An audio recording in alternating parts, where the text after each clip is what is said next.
दुलाराय बर' फरायसा आफादा 2006 मायथाइयाव सोलोंथाइ बोसोर फोसावदोंमोन। बेनि उनाव 2007 मायथाइयाव गुन गोनां सोलोंथाइनि मावथांखि मिशन क्वालिटी एडुकेशन दा बेखौ गिबियाव 2020 सिम लाबोनाय आरो बे बोसोरसिम दा बेखौ बारायनायनि मोनसे बाथ्रा रायलायबाय थानाय जादों आरो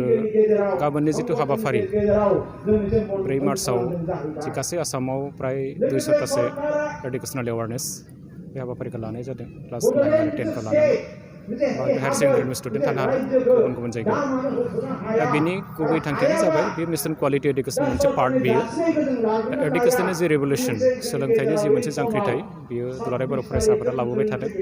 आरो बे जांख्रिथायनि फिथाइ महरै जोङो मेट्रिक आनजादाव जि रिजाल्ट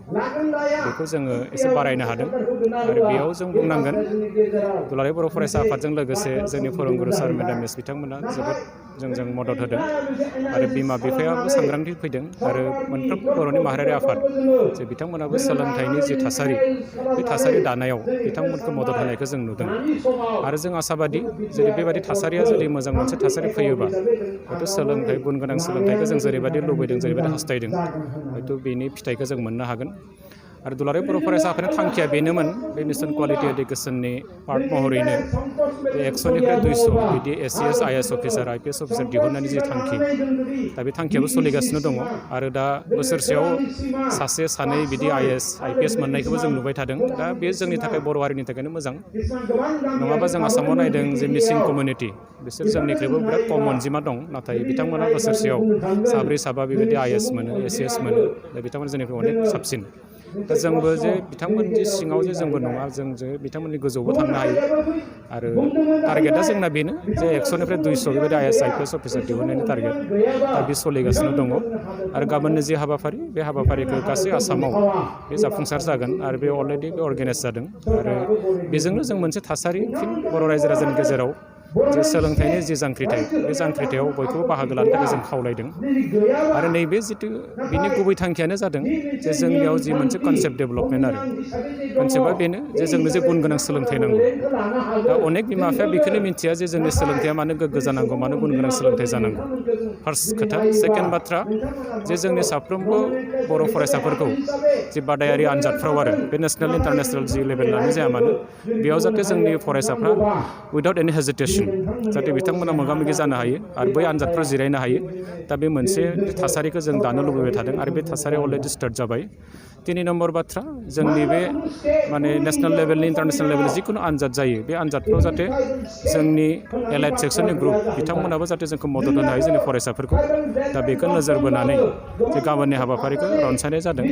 आरो बे हाबाफारिनि गेजेरजों आं आसा खालामदों जे मोनसे गोजोन थासारिनि गेजेरजों गाबोन बे मोजाङैनो मावफुंजागोन बेथ' जथेस्थ' साक्सेसफुल जोङो 2007 सनावनो 1185 किल'मिटार साइकेल सालायदों माने बेखौ क'क्राझारनिफ्राय धेमाजिसिम आरो बै समाव जोङो बेयाव जोङो नायदों जे नङा बे 2700 किल'मिटार साइकेल सालायदों आरो बेयाव जोङो 2007 सनाव 11,85,000 जों मानसिफोरखौ सानदों आरो दा साननानै जों नुबाय जे जोंनि जे सोलोंथाइनि जे मानदान्दा बिराद गाहायाव दङ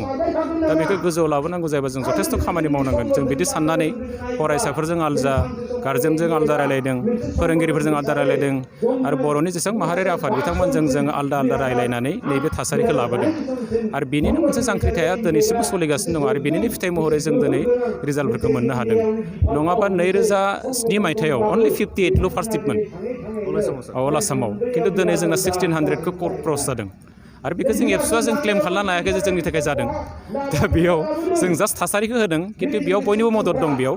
जों बेखौ बुंनांगोन दा बेखायनो आं बेखौनो बुंदों जे मिशन क्वालिटी एडुकेशना मोनसे बे साक्सेसफुल मिशनखौनो बुंनांगोन आरो बिनि कन्टिनिउटिखौ जों लुबैदों कनसिस्टेन्सि थाथों बिनि आरो लांबावनांगोन जोङो बे मिशनजोंनो हयथ' जोङो मोनसे थासारिखौ होनो हादों दिनै जे कम्पिटिटिभ माइन्ड प्लास जोंनि क्वालिटी एडुकेशननि जि कनसेप्ट गार्जेन स्टुडेन्ट आरो जोंनि माहारियारि आफादफोरनि गेजेराव बेखौ जों माने स्पस्ट मोनसे थासारियाव बे दिनैसिम लाबोहोनो हादों बुजायहोनो हादों आंनियाव बे फोथायनाय आरो आसामनि गुबुन गुबुन जायगायाव बर' मिडियाम स्कुलफ्रा थैलांगासिनो दङ दा बेनि जाहोन थैलांगासिनो दङ बेनि जाहोनफ्रा कम्प'जिट गोबां दं बेयाव जाहोन दा जोंनि गलाघाटआवबो थैलांगासिनो दङ दा थैलांनाय कारना जाबाय बेयाव फार्स्ट जोंनियाव दिनैसिमबो जों कलेजाव टिचार होनो हायाखै आरो कलेजाव टिचार होनो हायैनि थाखाय जे जों पास जानानै थांबाय खिन्थु कलेजाव उइदाउट टिचार फरायनांगौ जायो दा बे डाइरेक्ट बे LP स्कुलाव इम्पेक्ट गोलैहैदों बेखौ नुबाय सेकेन्ड बाथ्रा आसाम सरकारा खोथा होबोदोंब्लाबो बिथांमोना थि मथे फरा बिजाबफोरखौ होनो हायाखै आरो बे जेंनाखौ नुगासिनो दङ 3 नम्बर खोथा साफिसियेन्ट टिचार बेयाव गैया अंकनि मास्टार गैया साइन्सनि मास्टार गैया इंलिसनि मास्टार गैया बे मास्टार गैयैनि जि प्रब्लेम बेनि थाखायबो बे जादों 4 नम्बर बाथ्रा इनफ्रास्ट्राक्चाराबो बिराद पुर बे गैया दा बेनि थाखायबो बे प्रब्लेमा जादों दा बेयो बर' बिजोङाव अनजिमा खमायनाया बे मोनसे कारन थेवबो जों बुंदों दुलाराय बर' फरायसा आफाद हिसाबै बर' थुनलाइ आफाद हिसाबै जे बर' बिजोङा जास्ट बियो मोनसे बिजों हिसाबैल' नङा बे जाति मोनसेखौ फोथांनायनि थाखाय बियो मोनसे राहा नङा होमबा जों जुदि थांना थानांगौब्ला बर' बिजोङा थानांगोन आरो बिजोङा रावखौ फरायनांगोन आरो रावखौ फोथांनांगौनि थाखाय बिजोङा थाथारनांगोन आरो थुनलाइखौ जुदि फोथांनांगौब्ला बिजों थानांगोन दा बेखायनो बियो बर' बिजोङा जास्ट मोनसे एडुकेसनेल बेयो मोनसे एकाडेमिक बे मोनसे कर्सल' नङा बा बिजों हिसाबैल' नङा बे जाति मोनसे थांनाय थैनायनि बेयाव माने बाथ्राया जड़ित दङ दा बे हिसाबैनो जों मानसिफोरखौ एवारनेस खालामो आरो बेबादिनो हमथा हमथा बर' बिजोंखौ जों हमथाना लाखिदों खिन्थु नगाव जिल्ला मरिगाव जिल्लायाव बिराद गाज्रि अबस्था गवालपारा जिल्लायावबो अबस्था इभेन क'क्राझार टाउनावनो बिराद गाज्रि अबस्था बे 18% बर' सुबुङा बर' बिजोङाव फरायो क'क्राझार टाउनाव आरो बे जोंनि दुलाराय बर' फरायसाफोरनि सेन्सासाव ओंखारनाय मोनसे रिपर्ट बियो बेबायदि अबस्था दा बेजोंथ' जों आसाबादि गोबां इनस्टिटिउटखौ बेजों लाबोनाय जादों दा बिटिआरनि जिखिनि क्लज दङ बा बिटिआरनि जिखिनि सुबिदा मेन खोथाया जादों जोंनि रिप्रेजेन्टेटिभनि सायाव सोनारो बै दैदेनगिरिफ्रा जुदि गावनो जुदि बिराद इन्टारेस्टेडब्ला मटिभेटेडब्ला जे आं एडुकेसन डिपार्टमेन्टखौ नायदों